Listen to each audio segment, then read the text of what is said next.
দিলারা জামান জন্ম 19 জুন 1943 সাল।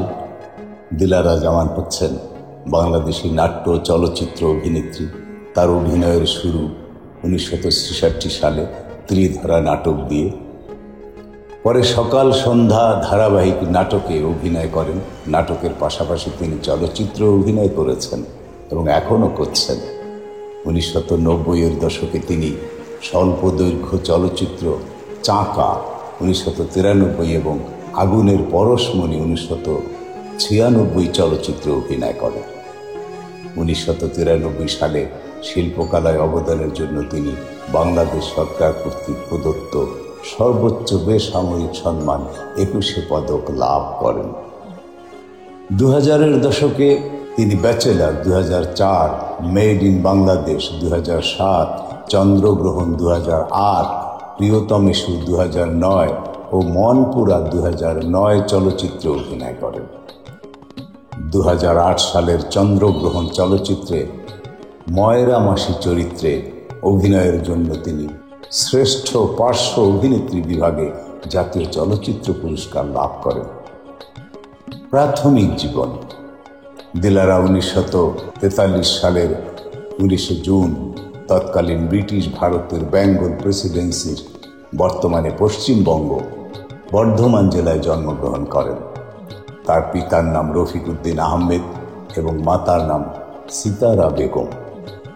তার জন্মের কিছুদিন পরে তার পরিবার আসানসোল জেলায় চলে যান। 1947 সালে ভারত বিভাগের পর তারা যশোর জেলায় চলে আসেন। তিনি ঢাকার বাংলাবাজার সরকারি বালিকা উচ্চ বিদ্যালয়ে পড়াশোনা করেন। স্কুলে তিনি প্রথম মঞ্চ নাটকে অভিনয় করেছিলেন। পরে তিনি ইডেন মহিলা কলেজে ভর্তি হন।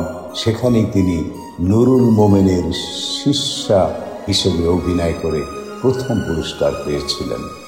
কর্মজীবন: দিলারা জামানের কর্মজীবন শুরু হয় শিক্ষকতা দিয়ে। তিনি শাহীন স্কুলে শিক্ষকতা করেছেন। তার প্রথম টেলিভিশনে অভিনয় করেন 1966 সালে ত্রিধারা নাটকে।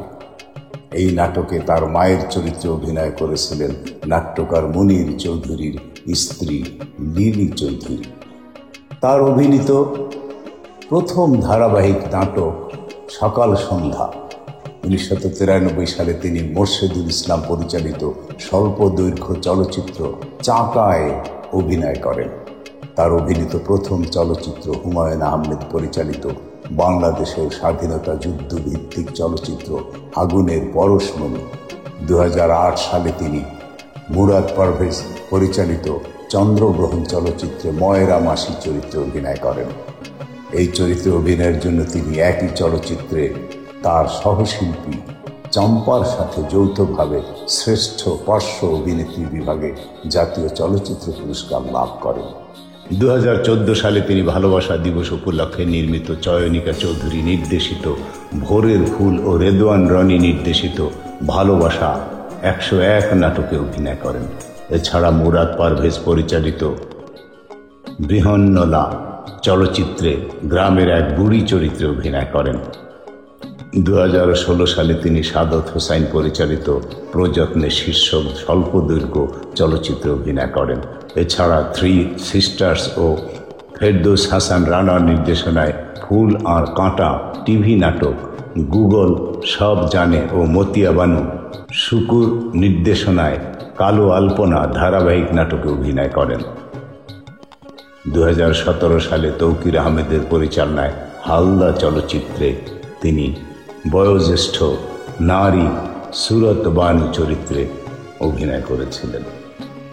এছাড়া অভিনয় করেছিলেন 2021 সালের ডিসেম্বরে মুক্তি পাওয়া নুরুল আলম আতিকের পরিচালনায় লাল মোরগের ঝুঁটি চলচ্চিত্রে। ব্যক্তিগত জীবন। দিলারা জামান ফখরুজ্জামান চৌধুরীর সাথে বিবাহ বন্ধনে আবদ্ধ হন। ফখরুজ্জামান বাংলা একাডেমি পুরস্কার প্রাপ্ত কথা সাহিত্যিক। তাদের দুই কন্যা তানিরা ও জুবাইরা। দুই কন্যার মধ্যে তানিরা ডাক্তার এবং জুবাইরা পেশায় আইনজীবী। এছাড়া দিলারা জামানের একজন পালক ছেলে সন্তান রয়েছে, যার নাম আশফাক।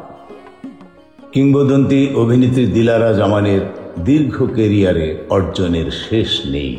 21 পদক ও জাতীয় চলচ্চিত্র পুরস্কার সহ অসংখ্য পুরস্কার পেয়েছেন গুণী অভিনেত্রী।